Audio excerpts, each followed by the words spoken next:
Stripe is the go-to choice for AI companies, from early-stage startups to scaled enterprises. 78% of the leading AI companies use Stripe to go to market quickly and scale globally. That includes pioneers like NVIDIA, OpenAI, and Perplexity. Stripe has developed cutting-edge tools to improve everything from fraud detection to checkout optimization. Whether you're aiming for incremental gains or planning for enterprise transformation, see how Stripe can help at stripe.com. McCrispy strips are now at McDonald's. I hope you're ready for the most dippable chicken in McDonald's history. Dip it in all the sauces. Dip it in that hot sauce in your bag. Dip it in your McFlurry. Your dip is your business. McCrispy strips at McDonald's. Now more than ever, Lowe's knows you don't just want a low price, you want the lowest price. And with our lowest price guarantee, you can count on us for competitive prices on all your home improvement projects. If you find a qualifying lower price somewhere else on the same item, we'll match it. Lowe's, we help, you save. Price match applies to same item. Current price at qualifying retailers. Exclusions and terms apply. Learn how we'll match price at lowes.com/lowest price guarantee. So, you just started using LinkedIn Premium. Now what? Well, on your premium company page, you noticed around 7.5 times more page engagement and 5 times more page views. Well done. And now, new clients are messaging you. All because you're using LinkedIn Premium, which helps you get the business growth you want. Think big, small business. Think big. Start your free trial at linkedin.com/premium small business. That's linkedin.com/premium small business. Did you know that Game Pass or Pass is brought to you for free because of Spotify for podcasters? It's a totally free platform, and you can make a podcast today for free. Spotify for podcasters lets you record and edit podcasts right from your phone or computer. So no matter what your setup is like, you can start creating today. Then you can distribute your podcast to Spotify and everywhere else that podcasts are heard. And if you're thinking about taking your podcast to the next level with a video podcast, Spotify can help you too. With Spotify for podcasters, you can also earn money in a variety of ways that includes ads and podcast subscriptions. So what are you waiting for? Download the Spotify for Podcasters app or go to spotify.com/podcast to get started right now.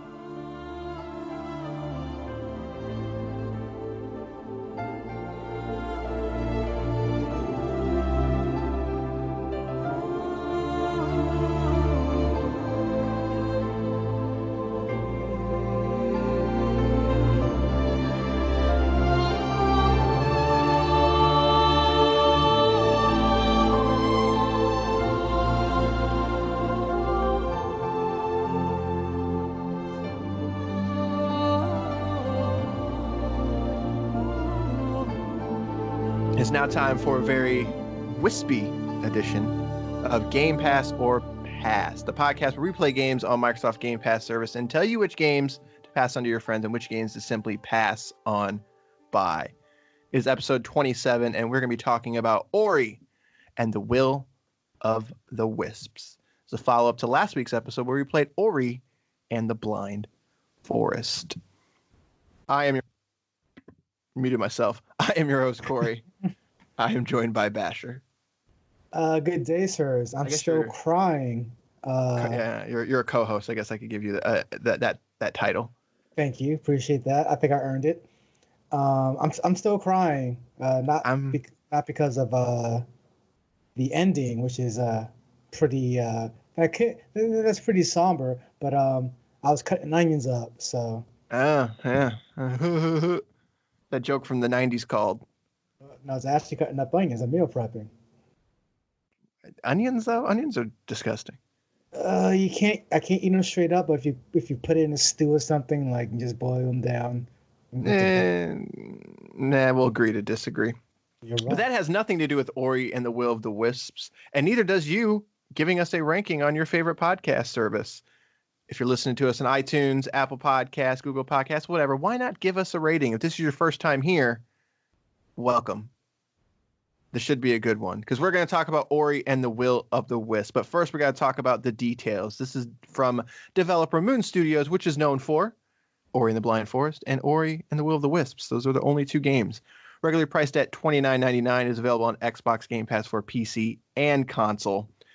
This is not available on the Switch, whereas the first one is. It might come there at a later date, but currently it is only on PC. Includes the Windows version, a Steam version, as well as Xbox One. Does have cross-save support for you people playing on the Windows Store version. So if you're going from one platform to another.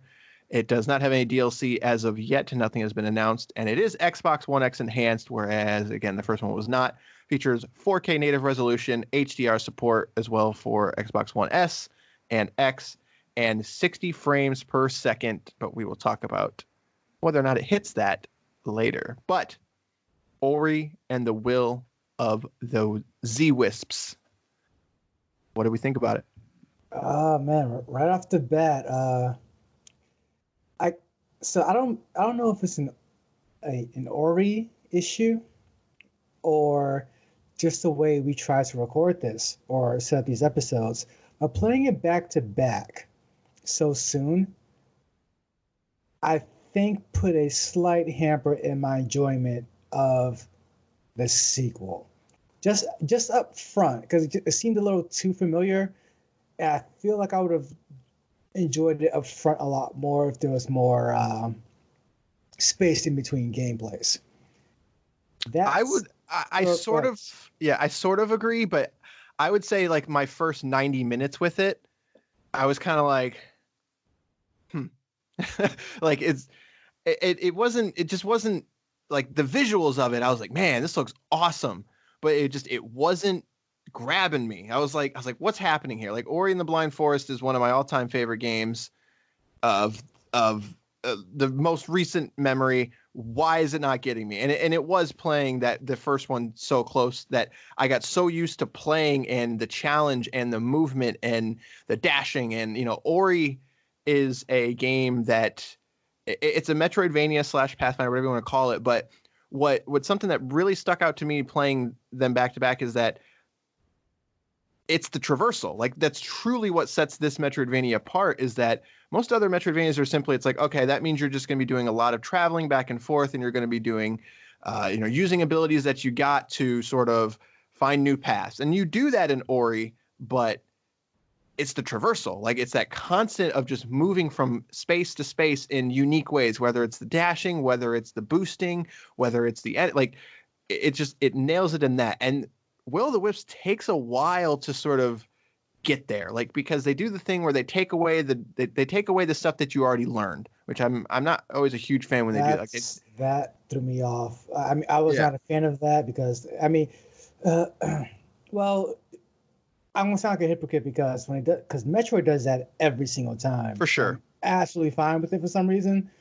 This, again, I think it's because I played it back to back. I wanted to dash right off the bat. I wanted to double jump right off the bat. And it's like, nope, we're not doing any of that. I'm like, all right, I guess I gotta learn everything else again, but whatever. Right.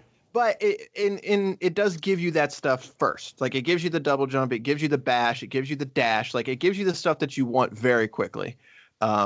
And then after that first 90 minutes, I was sold. Like I was in after that. But yes, I agree with you that I think that's specifically us playing the last one so close to this one.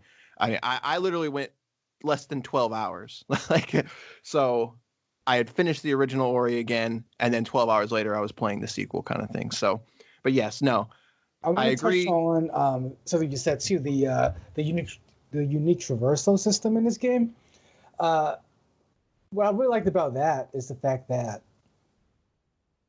I was able to get into locations and places in this game before having certain abilities needed to do so.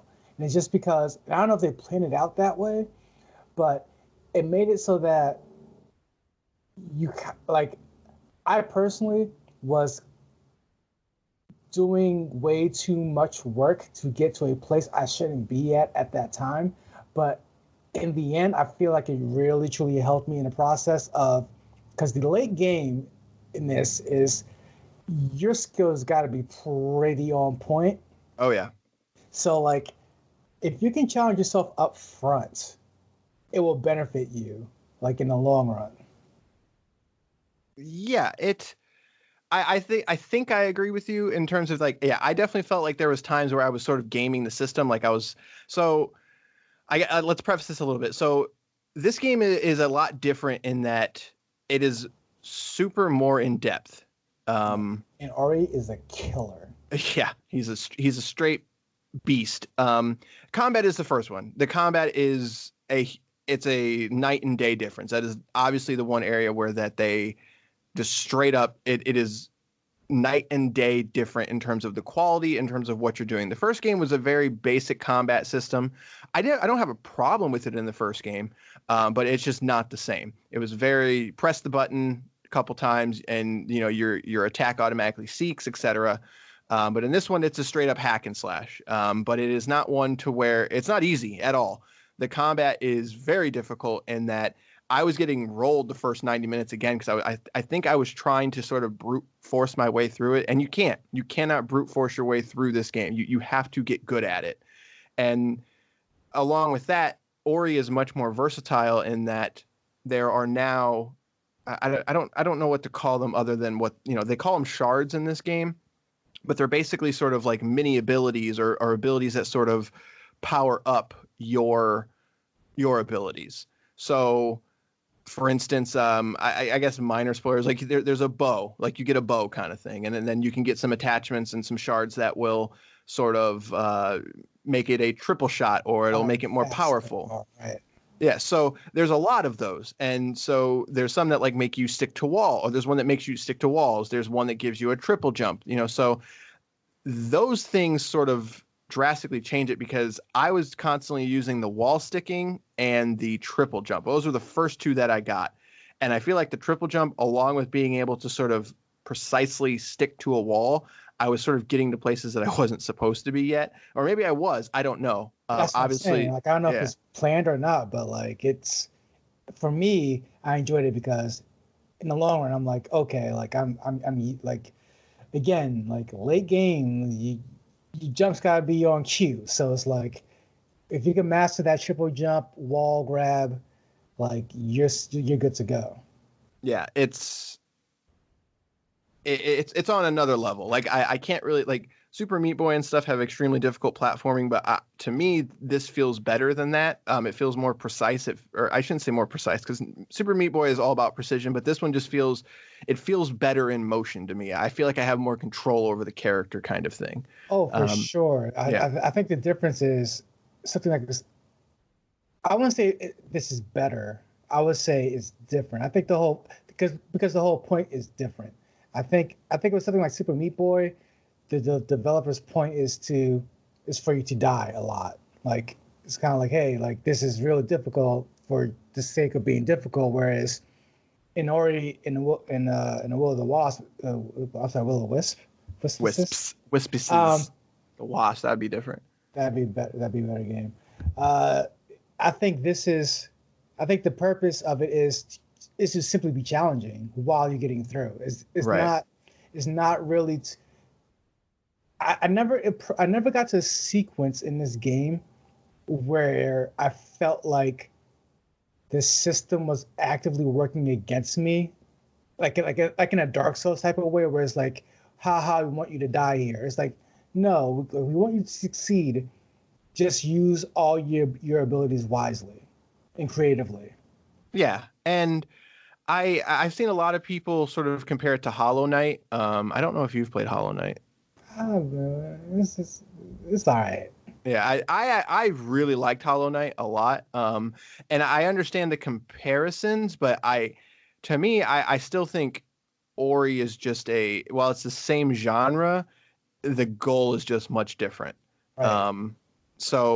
But in terms of, I agree with basically everything you said, kind of thing. From after those first 90 minutes and once I started playing Ori again, like I was hooked, kind of thing.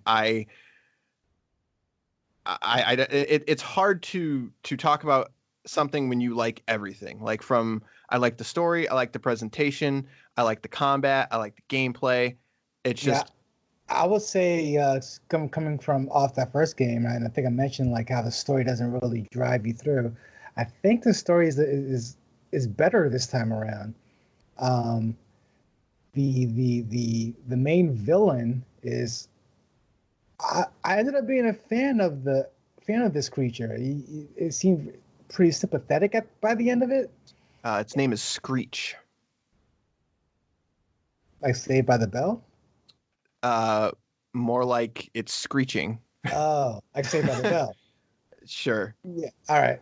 So So like, there's parts of this game like where the story starts to kick in a little bit, and I'm just like, I won't skip this cutscene, which is a lot for me because if I don't care, I'll just barrel through and skip every cutscene. But this one's, I'm just like, I want to see what happens next. I want to see what they're saying. I want to see how Ori makes a friend out of this person or that person, or I'm sorry, this creature or that creature.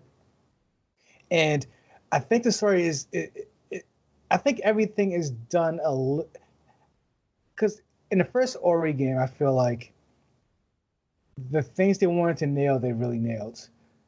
But there are some things, like you said earlier, like the combat, seem to be a little tacked on. I think this time around, the things that seem a little bit tacked on are just better done this time around.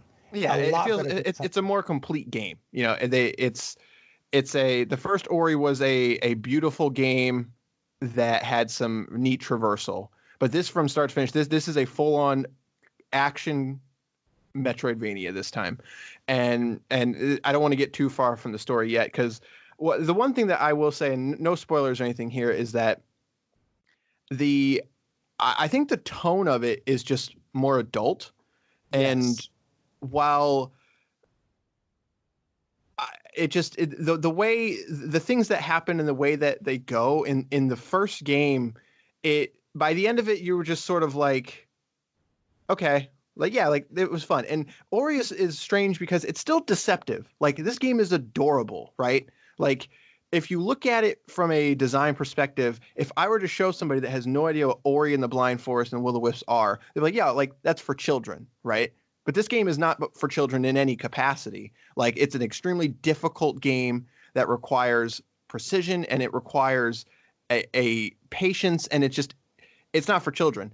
And the story actually goes places this time, and by the end, I felt like it was more of a complete story, and it had tones and themes and differences of, instead of just sort of making everything right in the end, it takes risks and it does other things, which I just didn't really expect from this game. Like, that's something that I don't think that they had to do, but the fact that they did went a long way for me.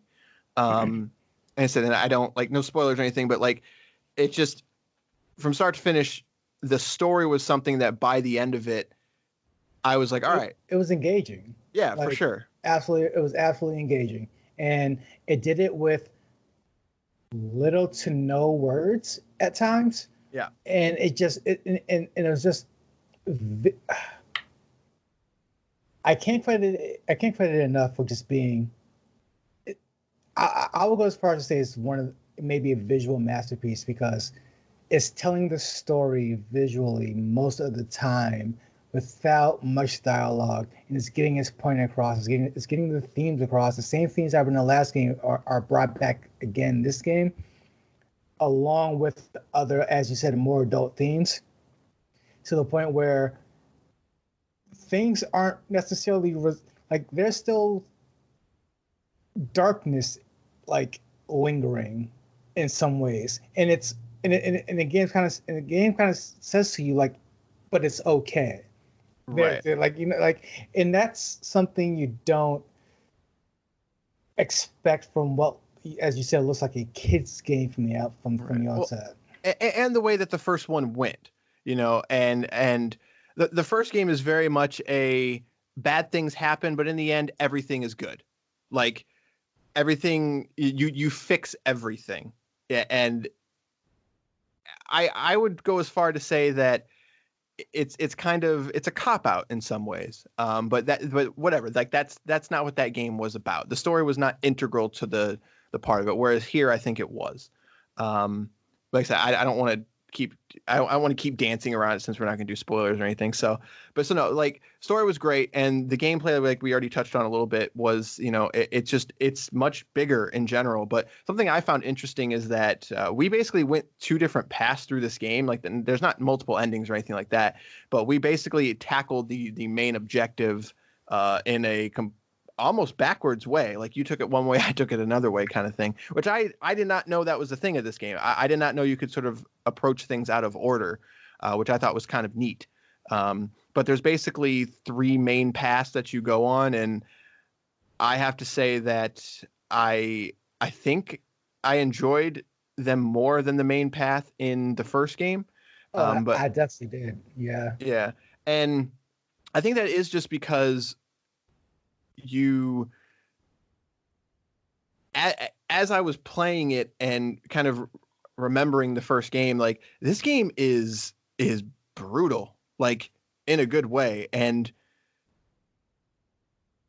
okay, so the first game definitely tested you in terms of your ability to sort of look at the environment and figure out what you have to do. But I always felt like it was only 1 or 2 things. Like on this game, I was pressing and doing like 6 different techniques within 7 seconds. Yeah. Like I'm just kind of like I'm dashing, I'm bashing, I'm wall grabbing. Like it's almost like a next level style of traversal of just like kind of like that.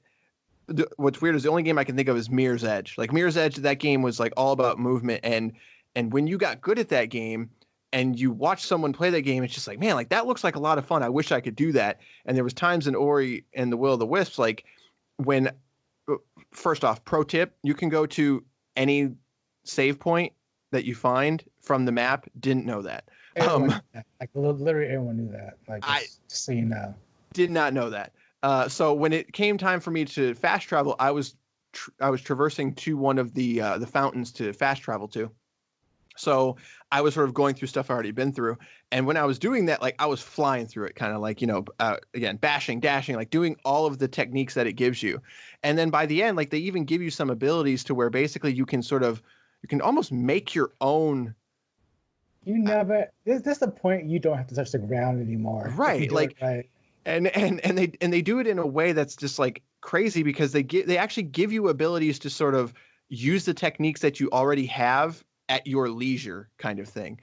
So for instance, the first game, and this game does it too at some points, there's like these creatures that will come out of the ground and sort of give you a blast so that way you can bash off of it. At one point in this game, you can make your own blast. Like they give you that ability, which means that when it comes time to use it, you almost have to think about the puzzles in even a more deeper dimension than the first game. And that was something that I just didn't even think that they were even going to tackle it that way.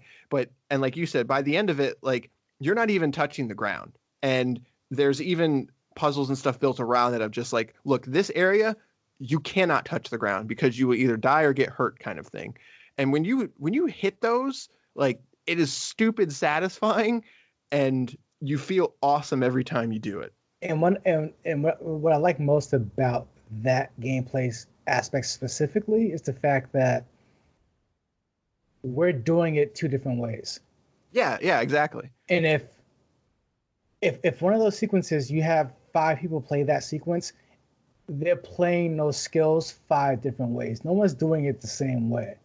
And it's really brilliant, honestly. Just like it's one of those games where, because you hear this a lot, where it's like you make your own fun, you play how you want, and it's like not really. Like I have 3 skills and we're all doing this the same way. Whereas Ori in the Wisp, you play this however you want. And the touch on the shards and the skills, you can set up your own skill layout. So like if you don't want to use the bash, you don't have to. You can use a different skill. Right. So it's like on the fly too. Like it's very quick. You just hold the left trigger and it brings up your skill wheel kind of thing. So like, and so by the end of the game, we're playing with a different skill set on top of that. So like For me, I love the ability where you can jump off an enemy and then also lash onto an enemy, because you're doing like triple the damage. Didn't even touch that in my playthrough, and I loved it. And that was one of those things where in the shards, it's like you can grapple an enemy, and I am very, very like, I think one reason why Metroid always sort of stuck with me was because in this way, in this very simple or very similar way of just it builds upon itself and gives you the skills. And I was the same way in Hollow Knight, and I was in Will of the Wisps. It's just like when I find something that works, you stick with it. I just stick with it. And so if you're that type of person, this is not the game for you. And I mean that's a completely false statement. If you're that type of person, this is the game for you, but be prepared that you're going to see a lot of shards and stuff that you're not going to use. I didn't even buy all of the abilities. Also, I hear there's a third weapon. Is that true? I got the sword, the hammer. Okay, yeah, that's all I had too. But I had heard there was a third weapon. Maybe I misheard. I thought I just missed it somewhere. But so were you a sword or hammer person? Because I was hammer all the way. Okay, yeah. So like that hammer does damage. Yeah. And then when you upgrade it, you could do a ground pound and it sends like ice shards on both directions. And so I stuck to the sword for a long time, but then eventually I had switched to the hammer once or twice, and I tried to sort of main it, but at that time, it just wherever I was like, no, like this just isn't what I need. But then I eventually switched to the hammer kind of full time. And it's got such a satisfying wind up to it. And some of those enemies, when you hit them, like vicious. Oh yeah, and they react completely differently depending on if you're using the sword. It's so thoughtful. Yeah, it's just I never got tired of hitting anything in the air. If you hit with the hammer, just goes flying. But then anything that had any type of like shell or sort of defense, you just hit them and they just go flying up or flying across the screen. Like even when it comes to the combat, if you're good enough, you can never touch the ground, kind of thing. And what I like about the combat also is the fact that they built into the system that there's friendly fire with the enemies and the environment. Yeah. The environment is no friend to your enemies either. So if you can knock them off into some spikes or something, like done. If you can get like one of the flying enemies, like the mosquitoes, to hit a wall instead of you, done. Like, or if you get like the flower spitters to shoot their acid spray and hit another enemy, they're done. There's so many ways to handle problems in this game that I'm just really taken aback at how, like, did they plan it out that way or did it just come together that way? Like it's probably both. Yeah, they probably. Yeah, I'd like to see what other things that they had tried to sort of get everything to work and what made it and what didn't, kind of thing. So. But so like I'm interested because like I said, I did not buy all of the abilities. So like I didn't get the spike and I didn't get I think it's a boomerang of some sort. Yeah, I got all the abilities. Well, yeah, so and I purposely didn't buy them so that way I didn't have the option to use them. Just because trash. So no point in using the boomerang. The arrow is trash, but they want you to use it. That's the other thing too.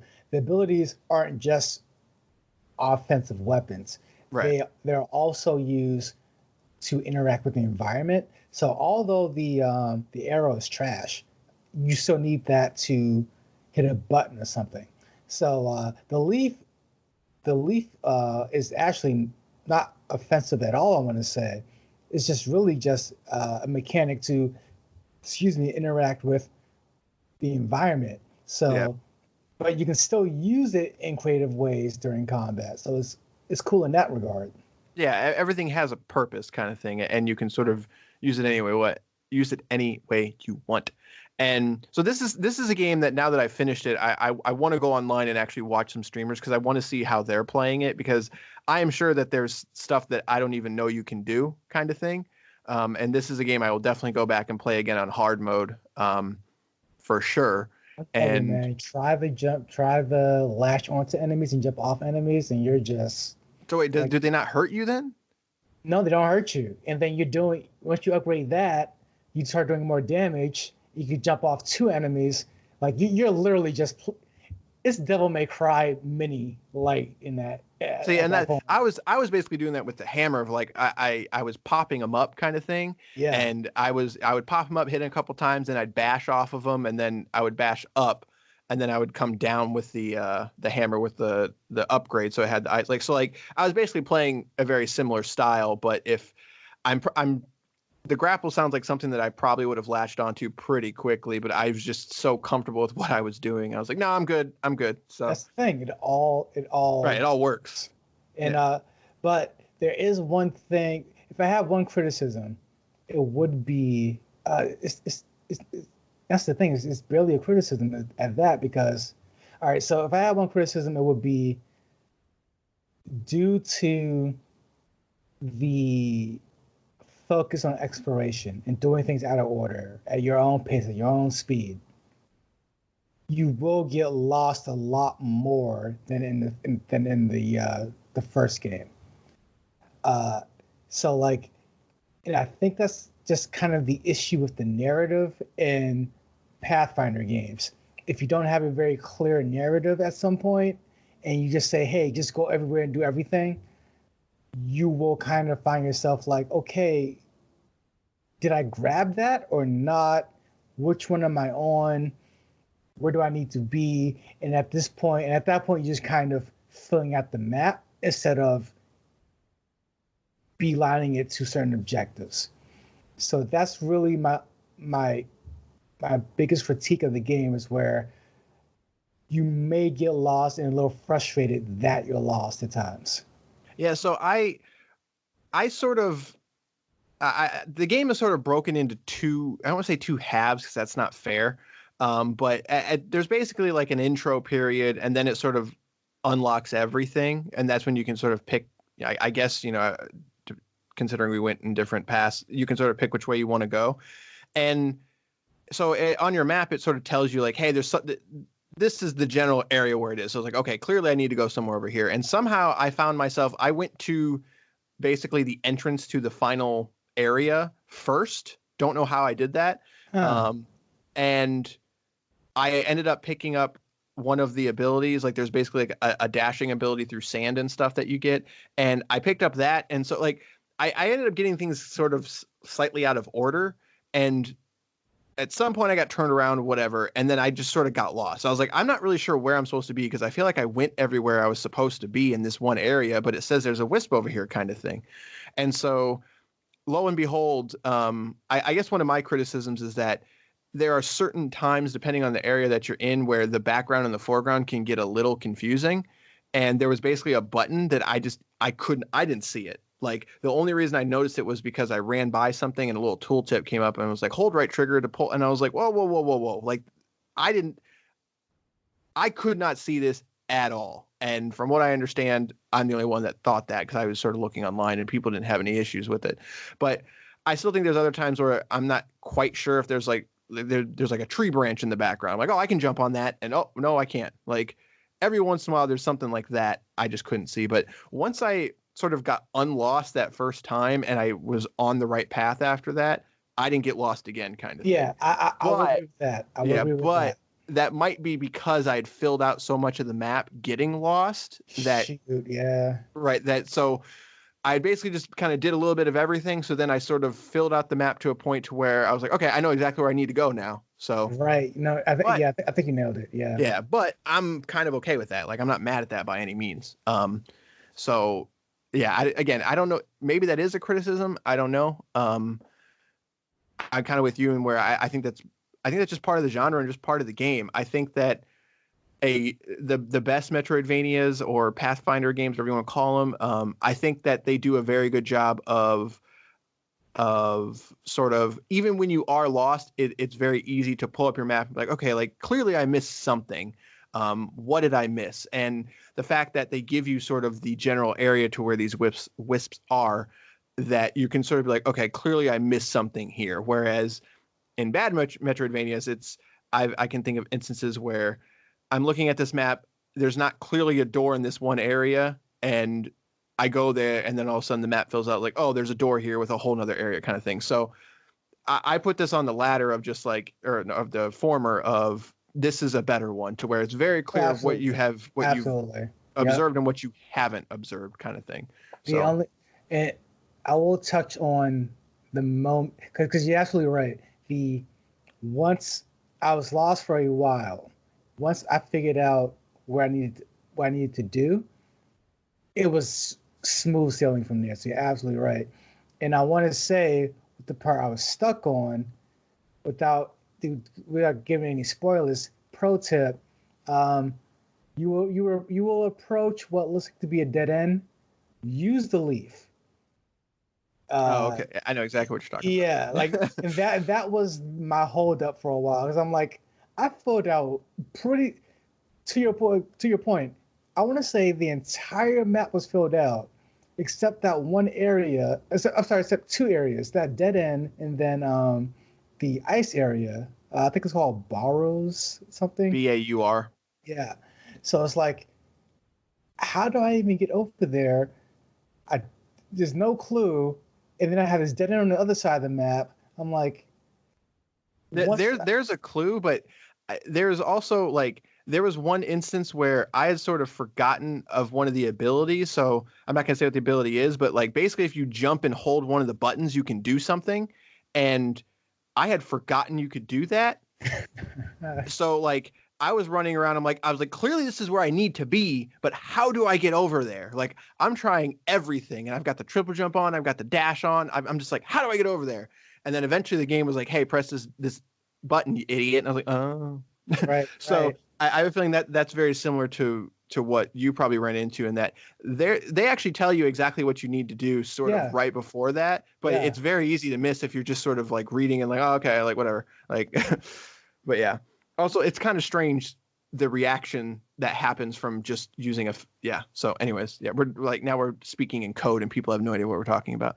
But yes. Use the leaf. Yeah, use the leaf. Yeah. The leaf is your friend. So I mean, I think we basically nailed that. So I think the only last like area is the presentation, which. Oh yes. I want to say again, after just playing the first one, a critique at that point was the music didn't pop for me when I wanted it to. The music pops for me way more in this one. They put the bed is a little more prevalent. There's way more not action scenes but set pieces, and every single one of those is great. Like, I have in like an Uncharted type feel when I'm in one of those. I'm like, oh, this is going to be a good one. Then it's like, I just, presentation wise, anything that was semi lacking in the first one, they just upped their game and just said, we're going to make it better. What I find, I don't want to say unique, but just astonishing really, is that Gareth Coker, especially in the first game, I guess more so with this one, that everything sort of has a very, very similar feel and tone to it. Like, the music has a very similar beat, has a very similar tempo, etc. And the first game, I was like, well, you really did a lot with sort of the same music and sort of adapting it in each area. But somehow in the second one, he did it even better in that it all sounds similar, but it's all super distinct as well. And each area that you go to has its own sort of twist on this theme. And it just, I've listened to the soundtrack as I was sort of typing up notes and stuff. And it's like, I already, even though I've only played through this game once, I already can sort of, when the music is playing, I'm sort of picturing where I was in the game. And that's crazy to me. Like, that's really hard to do. As much as I love the soundtrack to Yoku's Island Express, I could not tell you what song goes to which area. Whereas with Ori and the Will of the Wisps, I can already tell you what song goes where, kind of thing. And that, to me, that says a lot. This is going to end up being a soundtrack that is going to stay in my collection forever, kind of thing. It really is that good. Like, the soundtrack really is that good. And like, I made a joke when the first game came out of like best looking game ever, and it looked really good. And I was like, I don't know how they're going to make this better. I think it's fair to say this is a top 10 game ever in terms of the visual department. It's interesting enough from my opinion on the visuals is love it. It's great. The character design I like the least is actually Ori. I don't like her character. I'm not a big fan of that character design. All the other ones are great. Yeah. But in the first game, I would agree with you, but this one, Ori doesn't look terribly different, but he is more distinct. Like his ears are a little bit different, his nose is different, so like he's much more distinct as a character now. But I guess I could. I really like Ori. I mean, I just for the title character, not title character, but for the main character, it just doesn't do it for me. But other than that, like literally every other creature design is, I think, phenomenal. The world design is just, I don't like. I would. Maybe it's out there. I don't know. I want to see how they create this world. I want to see how they create this game because I don't get it. Like with something, one of the most striking games of this generation has been Cuphead. And they sort of talked about like this is not easy to make kind of thing. And that's why like that game, Cuphead is not a large game by any means. There's that's very much a boss rush game with a couple sort of Contra style levels in it, but those levels take a ton of time and you can see it. And with Ori, it's just like, there is so much detail. I don't understand how there is that much detail in this world, because every single screen just looks like it could be a painting. And how? Like, I just don't get it. Everything moves, everything sways. Like you really, the first game looked amazing, but you don't notice it until you play the second one. Like nothing really moves in that first game. Like you're sort of traveling through it. Whereas in Will of the Wisps, it's like everything has a weight to it. Like individual blades of grass move, individual branches move. And it's like, but also when you're fighting enemies and you're sort of traversing through things, like there's the world is moving around you kind of thing, which is very strange for a 2D game. Like I didn't think you could really do that, but they managed to figure out a way. And the amount of just like time and effort that went into it, I can't even imagine, but it's truly like genre defining for me. Like when it comes to a 2D game, I just don't think anything's ever going to look much better than this game. And if it does, that'd be amazing. But I find it in my brain, I'm like, no, this game's not ever going to be beat in a visual standpoint. And it's not just graphical power. It's not even the graphical power. It's really just the art design. Yeah, like it's just first and foremost.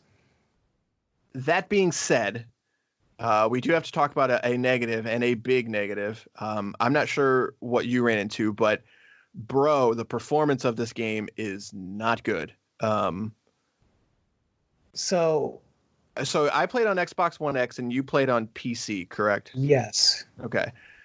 I'm going to guess it wasn't as much of an issue on PC because you can sort of brute force it. But what's strange is that the first game ran flawlessly.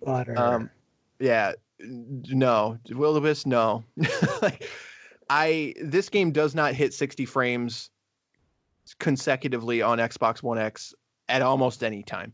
That game is constantly dropping frames, especially during combat and some of the later levels when there's just more on screen going on. You're talking 30 to 40 frames at times.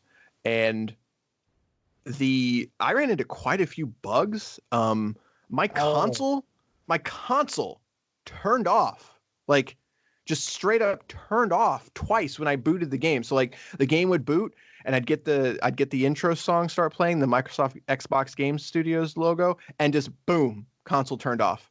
I'm like, what? Like I could understand crashing to the dashboard, but I've never had a game turn off my console. Like, what is it? How does that even happen? Well, I don't know. So we just left off speaking about the visuals. The visuals aren't that good to where it should be having performance issues like this. Right. So on my end, at one point I had a screen tear right down the middle that just wouldn't leave, and then it kept dipping under 60 at points where nothing was happening. Right. It doesn't seem like it's a GPU pipeline thing. It just seems like a optimization thing. Like something is getting jumbled, something's getting lost, like whatever it is.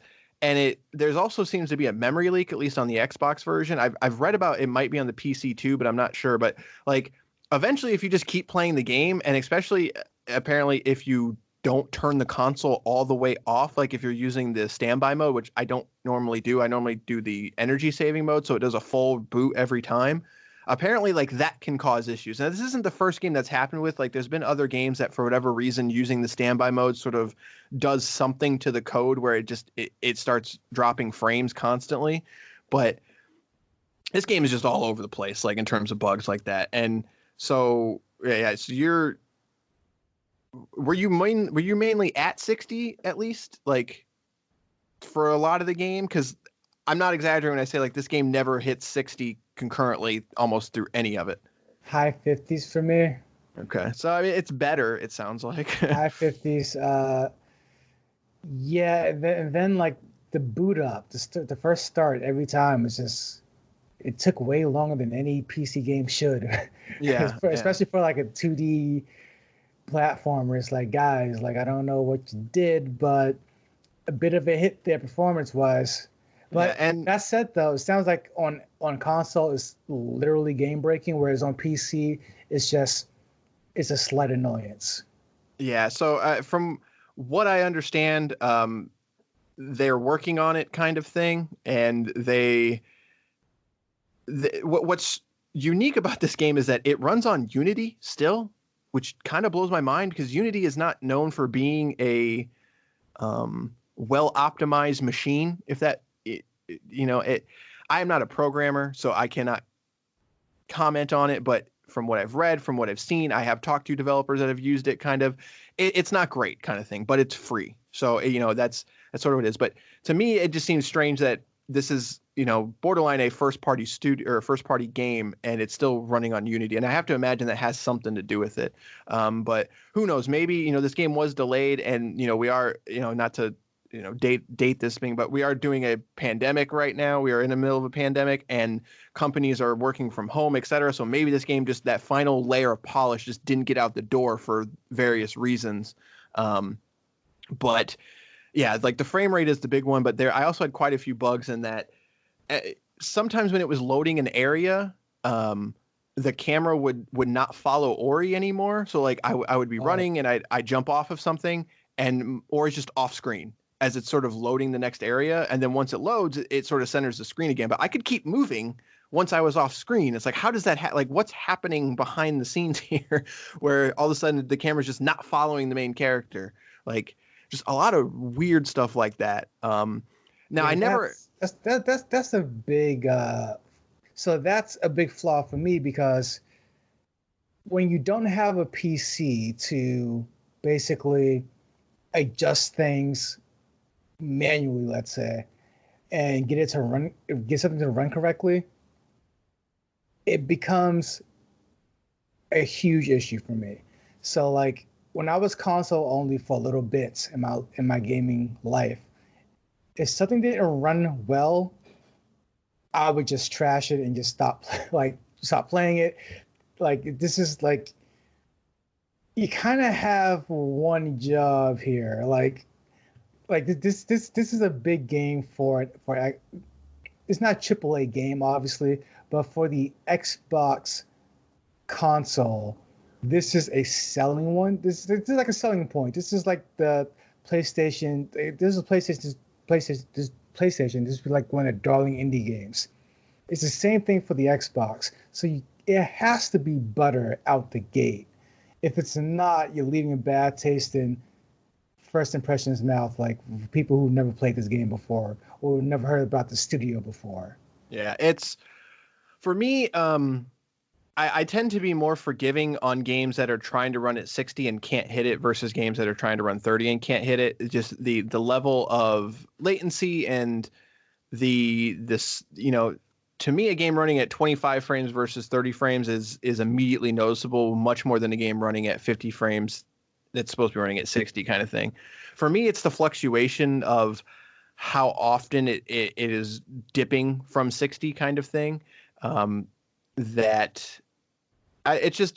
It's weird. It's not game breaking by any means for me, especially considering, I did finish the game and I never had a bug when I was playing that would like hard crash it or anything like that. But it was just like getting into the game. Sometimes I'd turn off my console, and then every once in a while when it was loading an area, it would just do strange things.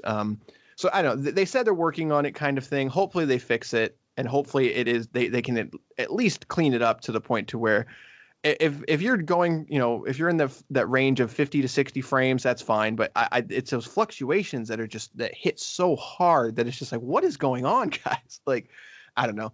Part of me thinks that final layer of polish did get delayed slightly just because of current world events, but that's just me speculating. So I'm not sure, but it is a problem. Like, I don't want to undersell it and say that the frame rate's fine. It's not fine. It is not game breaking. It is not like Assassin's Creed.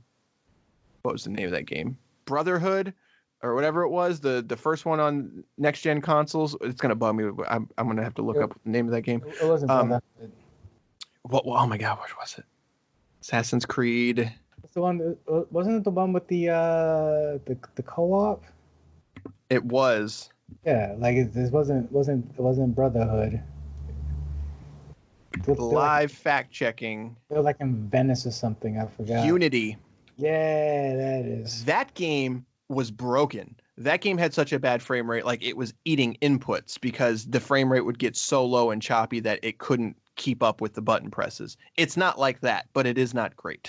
So they claim that the first patch is coming out next week to sort of iron things out. And they themselves, Moon Studios, has used significant improvements to the frame rate as well as some of those bugs. So that final layer of polish probably just didn't get there, but hopefully it will get there because I'm going to start and play this game again on hard immediately as soon as that patch comes out, just to sort of test things out kind of thing. So, but yeah, I think that's probably going to do it. I think we've covered everything that we want to talk about.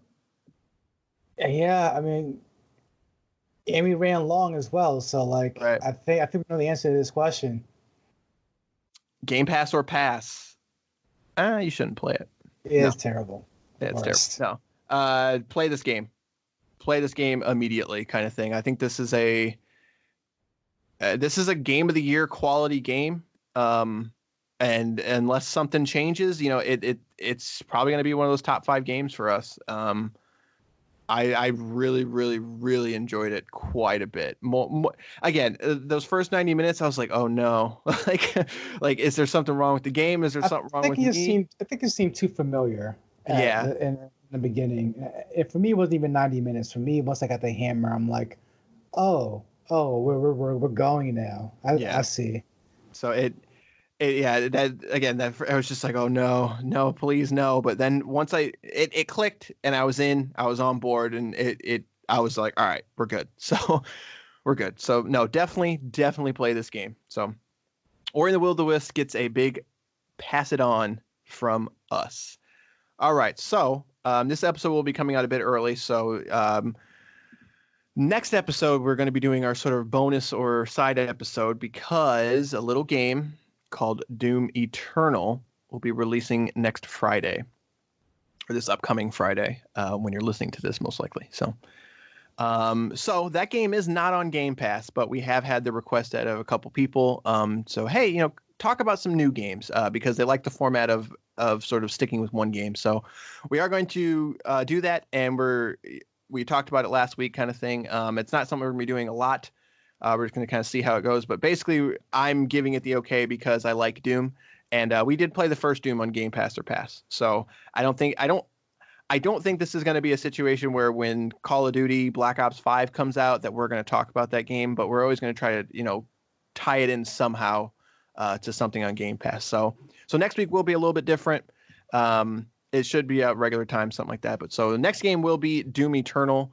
After that, I think we decided we're going to be doing, at the request of one of our listeners, Blair Witch. And then after that, I don't know. Do we have a plan after that? We could spin the wheel. Yeah, we could spin the wheel. Oh, you know what? I lied. I'm sorry. We do have a game coming out that we have to talk about, and I think we both forgot about it. Let's see if you can remember what it is. It's a multiplayer game. I know what it is. Don't you test me something so stupid and obvious. Uh-huh. That's not in my sentence. Oh, okay. Bleeding Edge. That is coming out on Game Pass on March 24th. So that's very soon. That's right after Doom. So I lied. So we're going to be talking about Doom. Then we're going to be talking about Bleeding Edge. Then we'll be talking about Blair Witch. And then after that, we will spin the wheel. So yeah, Bleeding Edge is coming out. I think they need to tell more people. Just saying. We've been here many times. Microsoft does the worst with their promotion. Sometimes, like, unless it's called Halo or Gears, right? It's the only time. Like, other than that, it's like Ori should be selling, but we should be selling gangbusters, but no one knows this game exists. So right. So, but yeah, March is packed though. I mean, we've got 2 big Game Pass releases. We got Doom, and then after that, we got Final Fantasy, which we probably won't be talking about here. Maybe we'll get to Final Fantasy VII Remake if they ever decide to put Final Fantasy VII on Game Pass. So that's how we'll tie it in, something like that. But all right, that's going to do it for this episode. We will see you next week with Doom Eternal, followed by Bleeding Edge. Good day, sirs. Stop recording.